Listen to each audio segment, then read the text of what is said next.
Hello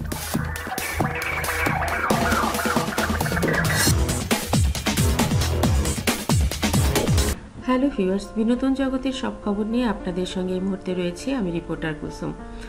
superstar Shakib Khan বটবাজ সিনেমার shooting একবারে শেষ করে দ্বিতীয় লটের কাজ শেষ করে ফিরে এলেন ডাইরেক্ট একদম অপুর বাসায় আবরাম খান জয়ের কাছে। অপু বিশ্বাস বলেন, শাকিব যেখানেই থাকুক, যত কাজই করুক, সবকিছুর পরেও যখন সে জয়ের কাছে ফিরে আসে তখন মনে হয় পৃথিবীতে যেন আর কোনো সমস্যা নেই, আর কোনো কিছু বলারই নেই। সবকিছুর পরেও সে শুধুমাত্র সন্তানের কাছেই ফিরে আসে ভালোবাসা টানে, এবং এই ভালোবাসাটুকু আছে বলেই পৃথিবীটা এত সুন্দর।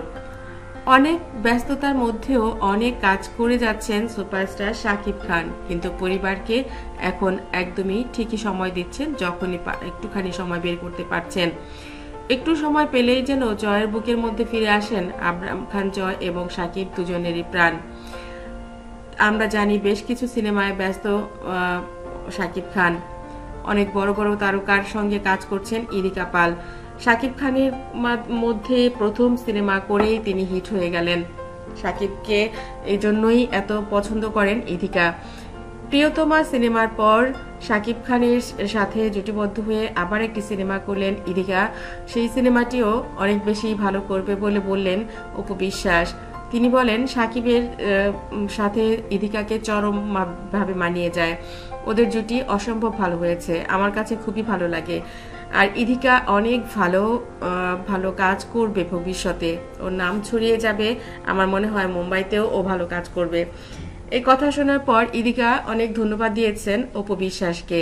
তিনি বলেন, অপু অনেক ভালো একজন আর্টিস্ট, আমি তার একটা সিনেমা দেখেছি, কিন্তু আমার মনে হয়েছে তার মন খুব ভালো, তার সঙ্গে কথা হয় মাঝে মধ্যেই, কলকাতায় আসছে পরে দেখাও হয়েছে। ভালো মানুষের মনগুলো আসলেই সুন্দর। সে যে এত বড় তারকা, তার কোনো অহংকারই নেই। ইদিকার কোনো অহংকার নেই, এটাও বললেন ঢালিউড কুইন।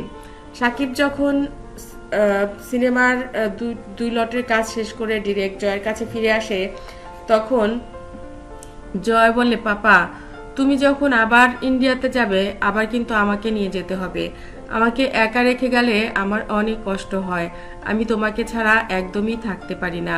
এ কথা শুনে শাকিব বলেন, পাপা আমি তো তোমাকে সুযোগ পেলেই ভিডিও কল দেই, তুমি কি করো দেখি, আমার তো সারাক্ষণ তোমার সঙ্গে দেখা হয় পাপা, আমি হয়তো অনেক সময় কথা বলতে পারি না, শুটিংয়ে থাকি, তুমিও তো আমাকে দেখো, তাহলে এত মন খারাপ কেন করো? জয় বলে, তুমি আমার বন্ধু না, বন্ধুকে ছাড়া কেউ থাকতে পারে? তুমি তো আমার সোলমেট। এই কথা শুনে অবাক হয়ে যায় শাকিব খান, বলে, সোলমেট আমি তোমার? জয় বলে, হ্যাঁ পাপা, সোলমেট, একজনকে ছাড়া আরেকজন তাই থাকতে পারে না। শাকিব খান বলেন, ঠিক বলেছ, আমি তোমার সোলমেট, তুমি আমার সোলমেট, আমরা দুজন আজীবন একসঙ্গে থাকবো, যেখানেই থাকবো, যত ব্যস্তই থাকবো, একসাথেই থাকবো, মনে রেখো। সুতরাং মন খারাপ করবে না, তোমার মন খারাপ হলে তো সোলমেটেরও মন খারাপ হয়। একথা শুনে জয় বলে, হ্যাঁ এটা তো তুমি ঠিকই বলেছ, তোমার মন খারাপ হলে আমারও মন খারাপ হয়, তুমিও মন খারাপ করবে না পাপা, আমরা দুজন সব সময় ভালো থাকবো। বন্ধুরা, ভিডিওটি ভালো লাগলে লাইক কমেন্ট শেয়ার দিন। পরবর্তী পর্ব পেতে সাবস্ক্রাইব